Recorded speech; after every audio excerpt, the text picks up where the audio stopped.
بسم اللہ الرحمن الرحیم۔ السلام علیکم ناظرین، ایک اسپیشل پروگرام کے ساتھ مبشر بھی ناظرین۔ آج کا پروگرام اس لحاظ سے منفرد ہے کہ یہ کوئی سیاسی پروگرام نہیں ہے بلکہ ایک روحانی پروگرام ہے، اور خاص طور پر صوبہ سندھ میں جو ایک روحانیت کا مرکز ہمارے سامنے اس وقت موجود ہے، ہم اس کے اوپر گفتگو کریں گے۔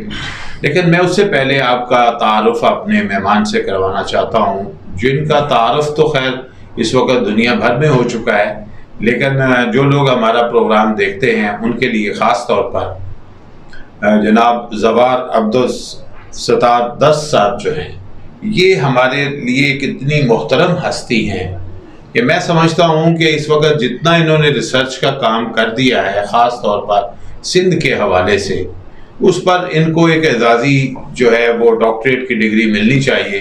160 کے قریب کتابیں لکھ چکے ہیں، اور انہوں نے جو خاص اپنا اس وقت مقام بنایا اور ان کی پہچان بنی ہے، وہ سندھ کے علاقے میں ایک اہل بیت سے جو تعلق رکھنے والی ہستی حضرت امام موسیٰ کاظم علیہ السلام کی دختر حضرت خدیجہ بنت موسیٰ کاظم علیہ السلام، اور ان کو بی بی ماہم کے نام سے یاد کرتے ہیں۔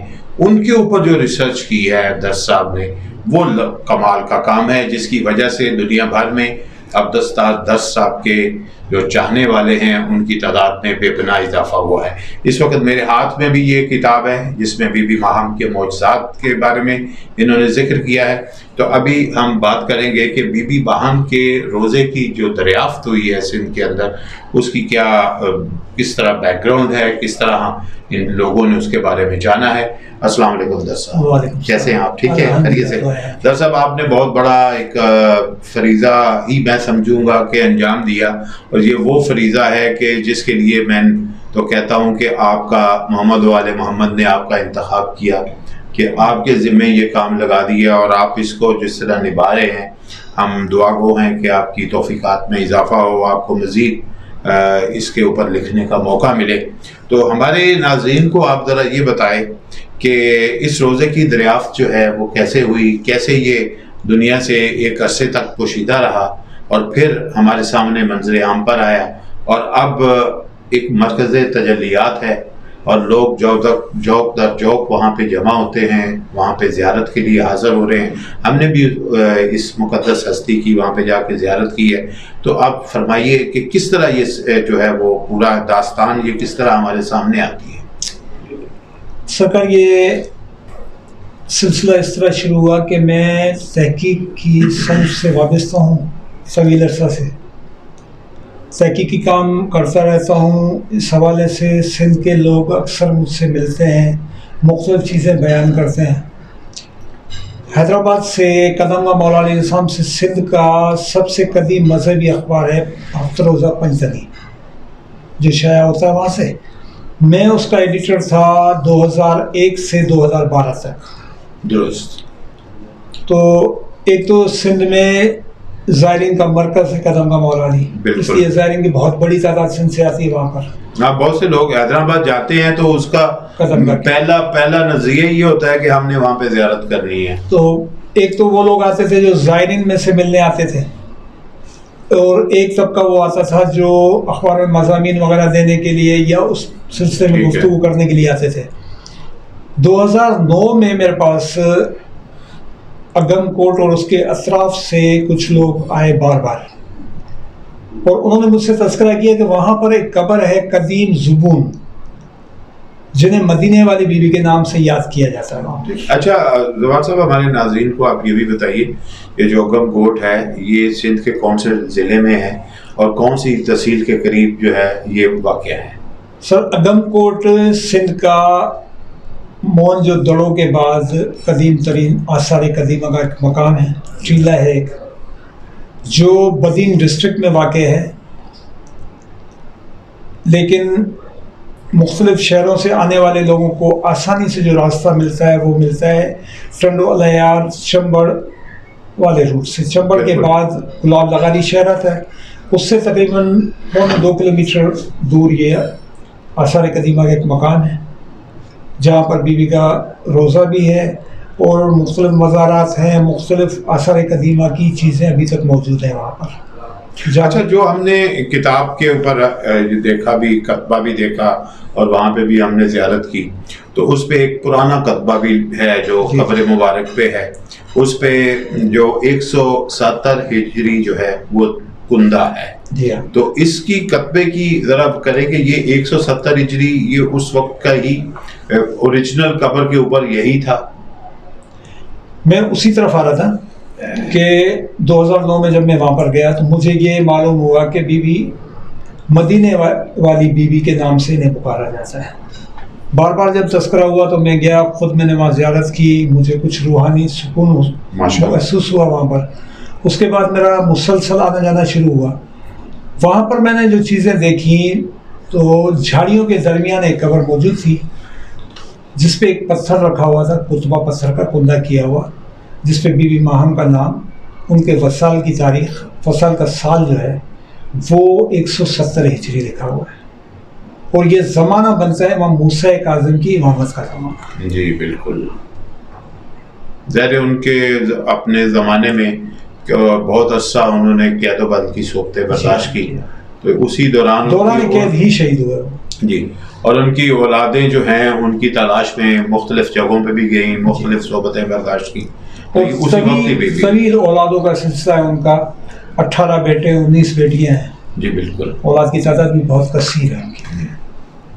اچھا, یہ بی بی ماہم کے بارے میں جو ہے کہ ان کی کیا عمر تھی اس وقت جب وہ یہاں پہ تشریف لائیں, اور ان کے ساتھ بھی بہت سے لوگ تھے.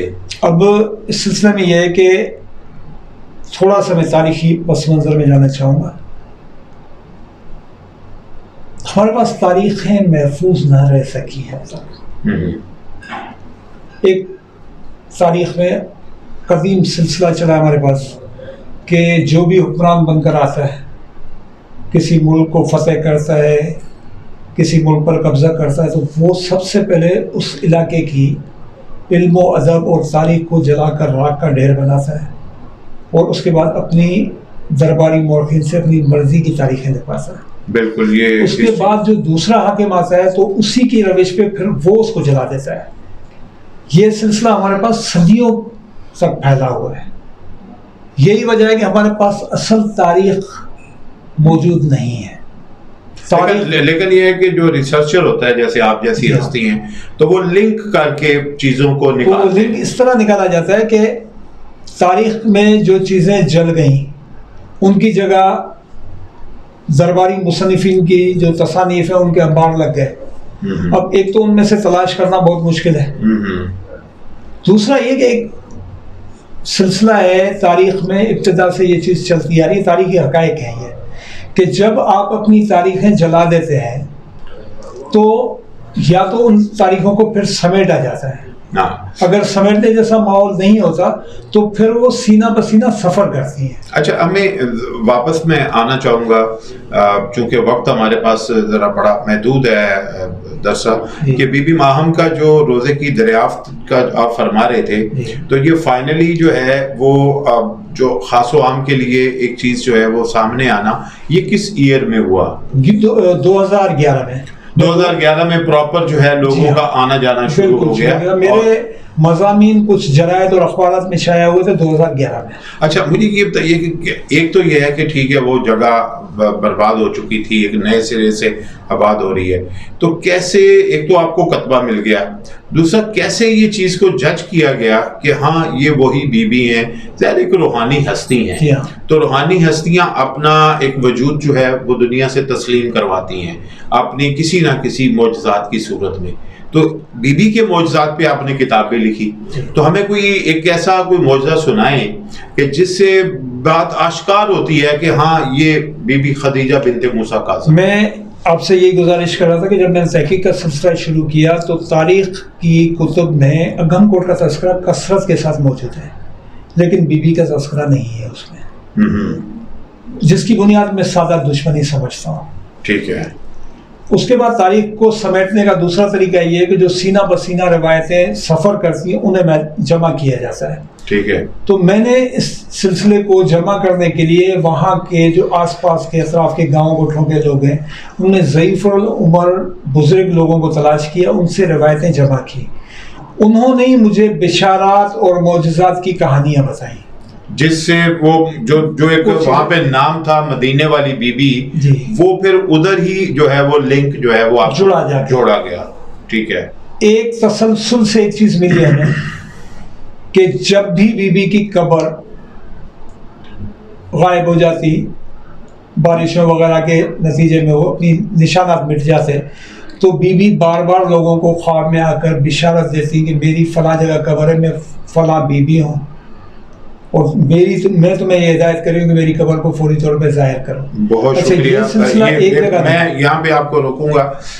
در صاحب نے جو بات سنائی ہے ہمیں, یہ ہمارے لیے ایک بہت ہی اہم بات ہے کہ دیکھیں اس چیز کا انکشاف جو ہے وہ ارد گرد کے علاقے کے لوگوں سے تو ہو رہا تھا, لیکن بذات خود بی بی کا لوگوں کے خواب میں آنا اور ان کو یہ پورا ایک بیک گراؤنڈ بتانا کہ میں کون ہوں اور میری جو نشان ہے میرا وہ کس جگہ پہ ہے, اور اس کو دوبارہ سے تعمیر کرنے کے لیے بھی جو ہے ان کو حکم دینا, میں سمجھتا ہوں کہ یہ سب سے بڑا ایک معجزہ بھی ہے, اور یہ سب سے بڑا ثبوت ہے کہ کس طرح بی بی خدیجہ بنت امام موسیٰ کاظم علیہ السلام جو ہیں ان کی وہاں پہ موجودگی کا ہمیں ایک ثبوت ملتا ہے. اور جو لوگ اس اہل بیت کی جو معرفت رکھتے ہیں, دراصل اصل صورتحال یہ ہوتی ہے کہ ایک ہوتی ہے معلومات, آپ کو مختلف ذرائع سے ملتی ہے, ایک ہوتی ہے کہ معرفت. جو معرفت اہل بیت رکھتے ہیں ان کے لیے یہ واقعی وہ جگہ ہے کہ جہاں اہل بیت کی ایک برگزیدہ ہستی اب ہمارے سندھ میں موجود ہیں, اور ہم ان سے جو ہے فیض حاصل کر سکتے ہیں.